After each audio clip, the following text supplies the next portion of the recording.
what is the Lord saying to the church in the midst of this current crisis? It's been a very difficult time for us all in the church, hasn't it? Things we always did as church, we haven't been able to do anymore. Programs were postponed or cancelled. Courses curtailed. Churches closed. Some time ago, I was asked to speak at an international Zoom meeting, which came, I think, out of Australia, on what I believe God was saying to the church at this time. And as I earnestly sought the Lord, I was moved in the Spirit and distinctly heard him say the Hebrew word Selah, and then followed it with the word rest, and then return. I believe God has been forcing us into a divine Selah. The word Selah is in Scripture. It comes 74 times, 71 times in the Psalms and 3 times in the book of Habakkuk. Its meaning, though uncertain, most agree is that it is an instruction to pause or rest, reflect, readjust, realign before continuing. As I continued seeking God for further insight, I distinctly heard the Lord say, I needed my church's attention. My making or choosing was not of my idea. It was not my intention.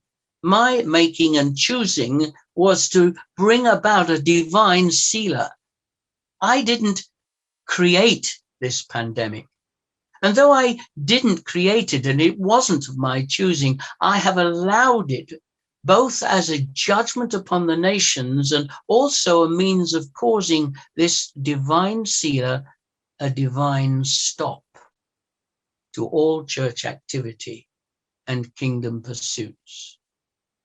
It is my divine Selah.